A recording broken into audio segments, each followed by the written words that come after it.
Good morning. Welcome to Let's Get Growing Facebook Live. We're here in the garden this morning.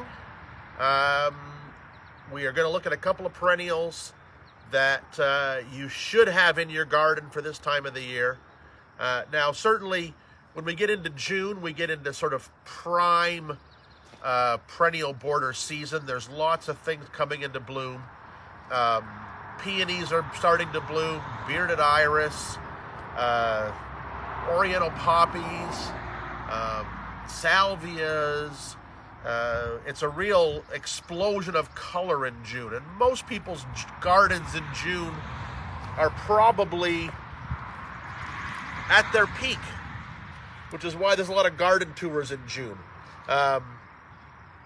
If you find your garden peaks in June and doesn't look great through the rest of the summer, gets a little tired, a few empty spots, a lot of green, get to your garden centers on a regular basis and look at perennials that'll bloom at different times. But today, I'm just going to talk a couple of perennials that you may not have in your June garden, but you should have in your June garden. And the first one is Baptisia, or wild indigo.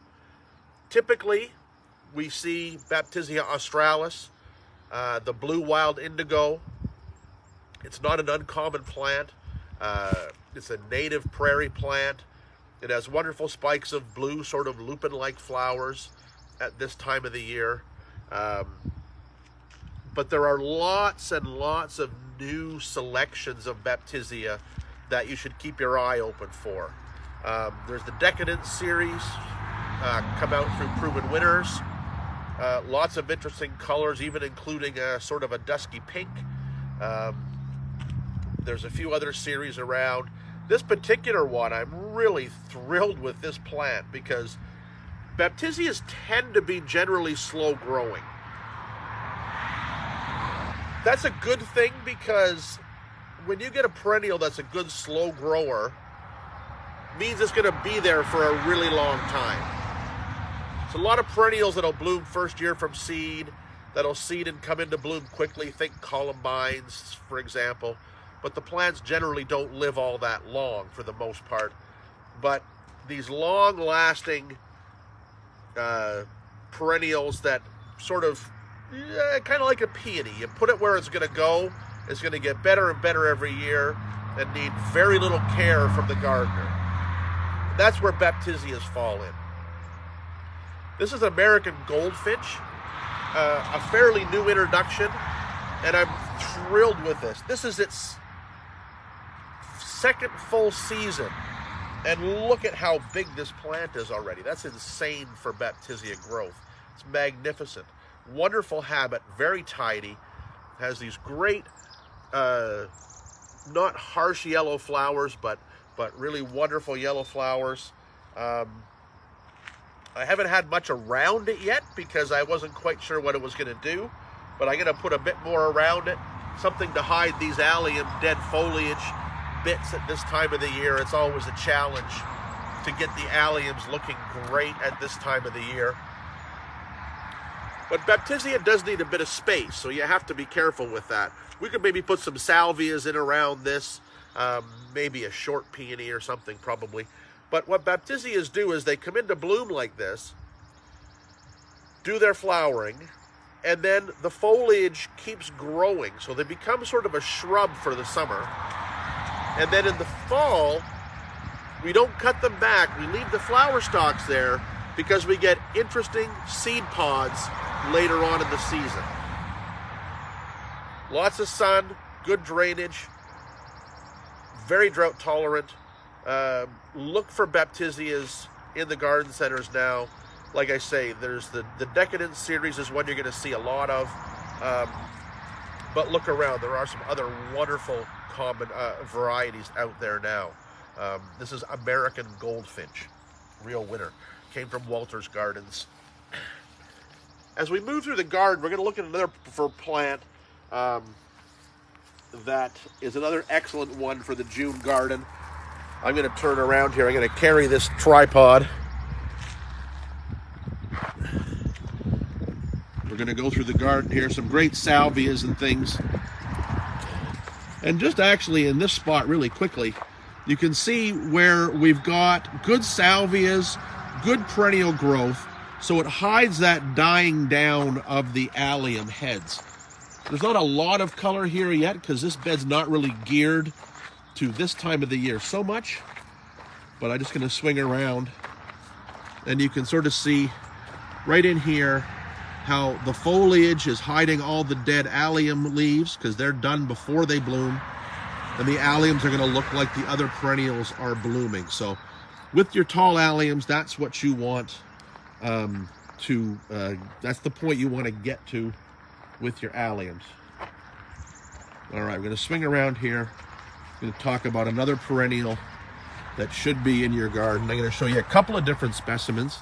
Oh, but first, here we go. Here's another.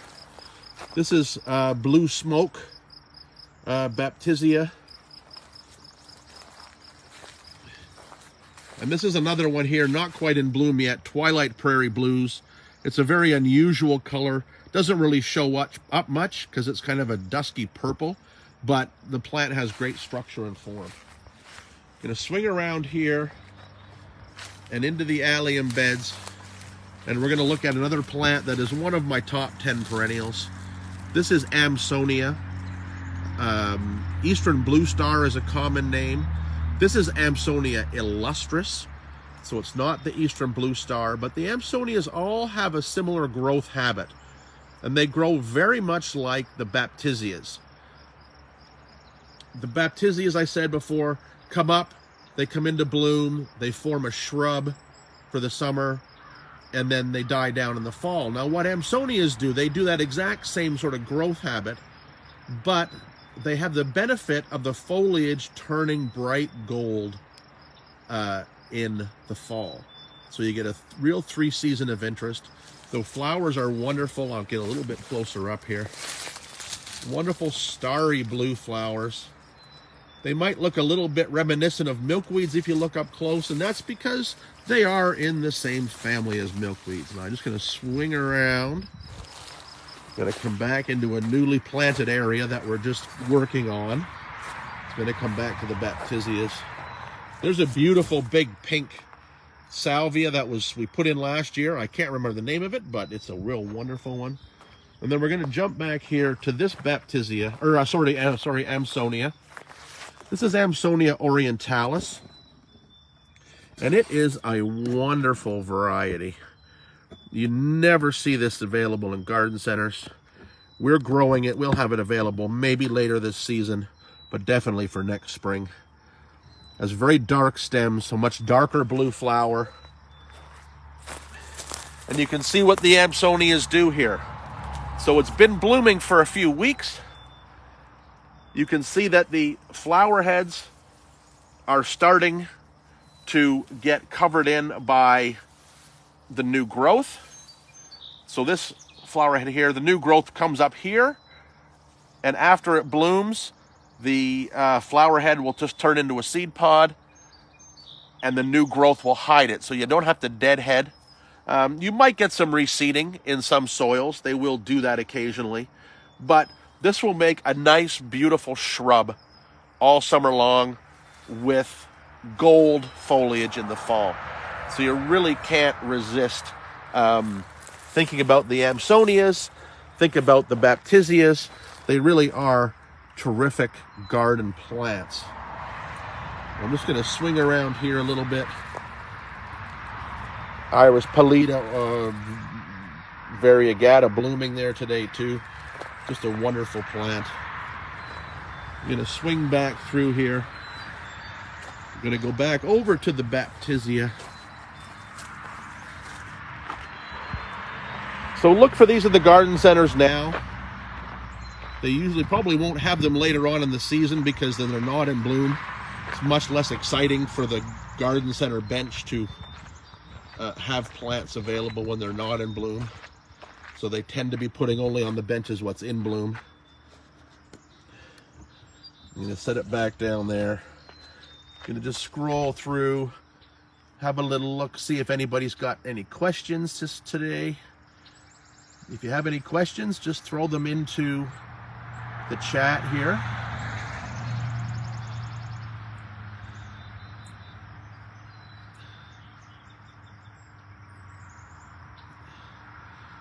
Oh, Paula's got a good question about praying mantises being beneficial to the gardens. Well, praying mantises are an interesting plant. Not all of the praying mantises we have here are native to Ontario, so you do have to be careful. We do have some Chinese praying mantises that are here that have been introduced through the beneficial insect trade. And, you know, quite frankly, praying mantises are certainly beneficial to a certain extent, but not necessarily fully beneficial, because they will really eat anything. So they don't care if they catch a bad bug or if they catch a bumblebee. They will certainly eat anything. So semi-beneficial, maybe? Is that a word? I don't know. Could be a word. But anyway, yeah. So that's the take on the praying mantises. Can be beneficial, certainly fun to watch, that's for sure. All right, I've got Sophie's question here. Best time and latest time to cut back chrysanthemums and tall sedums so they don't flop. Well, that's a really good question. Depends a little bit about in your garden. You know, we talk about and we hear about the Chelsea chop, and that would mean taking those late blooming plants, giving them a chop about the end of May, cutting them in half even, and then what happens is you get more stems on a shorter, bushier plant that generally won't flop over. Chrysanthemum growers, when they're growing the big mums for us to buy in the fall, they usually don't pinch them much after mid-July. So I would say I wouldn't probably do it much past the end of June for garden mums. Some of the garden mums that we have that are hardy perennials are very late bloomers. So, you know, if you are taking a plant that's not going to bloom traditionally till Thanksgiving and cut it back mid-season, you're pushing bloom till the end of October in some cases. You know, I think of some varieties like Mary Stoker, for example. She's an earlier blooming pink single chrysanthemum. It's fine, but then if you look at Mary Stoker, Hillside Pink Sheffield, varieties like that, they're much later blooming. And I know if I cut them back in our garden here, you know, into July, we probably wouldn't get bloom on them until frost is going to kill the flowers right away. So I think best for that pinch back, cut back, end of June probably would be about as late as I would go to cut back those fall blooming perennials. Paula would like to know how your live arch is coming along. How the live arch is coming along. It's actually coming along pretty well. All the canes that we stuck in the ground have leaves on them that are growing slowly, but they are growing. So we're still at a stage where we have 2 walls, and we'll wait and see what the growth is this year, and hopefully by the end of this season we can tie them together so I can get a 6-foot person can walk through, which is the goal. And they're not all there yet, but everything is growing and alive and looking good. And we'll have a fill-in about that in a couple of weeks. We'll take a look at that and just see what's going on. Do you know of any greenhouses that carry Amsonia and Baptisia now? Baptisias you're going to find in most garden centers probably now if they have a decent perennial section. Amsonias, yeah, there's going to be a couple of varieties available. There's one variety, 1 or 2 varieties now in the Proven Winner perennial selections. I can show you a young plant real quick. We can just dart across the other end of this garden. We went past it, but I didn't stop at it, so we'll zip around the end of this bed. And I'm going to stop right in this really tremendous spot where the hose is and things. And we're going to look at this little guy right here. This little guy right in front of me here. I'll come around. This is a young plant. It was planted, I think, last spring. This is Amsonia's Storm Cloud. It's a wonderful selection. It has dark stems, tidy habit, the same starry blue flowers as most Amsonias do. And this one is one that you're going to find in garden centers. It's, like I said, it's part of the Proven Winners perennial selections. So any garden center that carries the Proven Winners would probably have Amsonia on its benches right now, as well as the Baptisias. Some of the other Amsonias you will only find at specialty nurseries. We will certainly have more a little bit later in the season. I've got lots of young plants coming along, so we will have Amsonia Tabernet Montana, the Eastern Blue Star. I've got Amsonia Orientalis coming along, and a couple of other selections, but they won't be available till later in the summer, which is fine. There's no reason you can't plant perennials all season long, as long as somebody's there to look after them once they've been planted. Mary would like to know if she can trim her spirea bushes now. She cut them back early in the spring, but then but they've grown too big and bushy with all the rain that we had. Okay, so I'm going to get up off my knees here. Maybe Laura can adjust the camera a little bit. So spireas, there's two different types. So it's important to remember what kind of spireas you're talking about when you're talking pruning, because the pruning is different. Right now, we've got full bloom from our bridal wreath spireas. Those spireas have that wonderful arching habit, and you would just thin out old stems of those when you need to. That's about the only pruning you need to do with the bridal wreath types. Now, the other types, the low mounded types, the Spirea japonicas, Spirea bamaldas, gold flame, gold mound, there's all kinds of new selections of them these days. Those we generally prune really heavy in the spring, cut them down even to 6 inches if you want. They'll throw up all kinds of new growth and then bloom. So if you cut them back heavy and they are giving you all kinds of new growth and they're getting unruly, you have a choice to make. You could lightly trim them now, but that's going to hold back your blooming for a few weeks. Or you could let them bloom, enjoy the flowers, and then give them a trim. If you do it that way, right after they bloom, then you'll take off the seed heads, which can be kind of unattractive. So make that decision. If the plants have gotten unruly, haircut. If not quite unruly, let them bloom, then haircut. And then next spring, you cut them right down again. Yesterday when Ben was here, Rebecca bought a plant that's 12 inches tall with green leaves and pink bleach spots on it. Do you know the name of it? Green leaves and pink bleach spots. Oh, that's probably a caladium, I would guess. I would think. Mm-hmm. Sounds like a caladium. They tend to have translucent colored spots on the leaves. That would be my guess. You can email Jeff a picture and he can have a look at it and tell you what it is. Absolutely can do that for you, but it sounds caladium-like. That would be my guess. But anyway, have any more questions?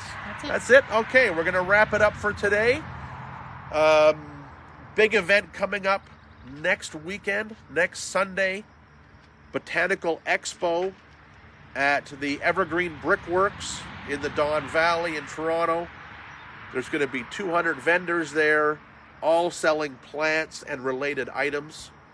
Should be a pretty spectacular show, an event, a great day from 11 a.m. to 6 p.m. We'll be there, and just about every other name in the unusual plant scene in Toronto will be there as well. Crystal Star, Yucca genera is even coming up from Ecuador and bringing tropical plants. It's going to be a big deal. So maybe buy tickets ahead of time. Might be a good idea. I suspect that there's going to be some times when you have to wait in line to get in. But that's at Evergreen Brickworks. It's called Botanical Expo. You can look it up on Facebook or Instagram. and get your tickets ahead of time for that. What were you going to point me to, Lauren? Oh, and Molly from Canadian Succulents, she'll be there as well too. We're all going to be there. It's going to be a crazy day of all of our plant people around. So with that, I'm going to leave you for now. And we will not see you next week on Let's Get Growing Facebook Live, because we'll be setting up for the Botanical Expo. What we might do is, if we have time, we'll jump in and give you a quick preview of the Botanical Expo next Sunday morning. And depends how quick we can get set up. But until then, enjoy your garden. We'll see you next time. Let's Get Growing Facebook Live.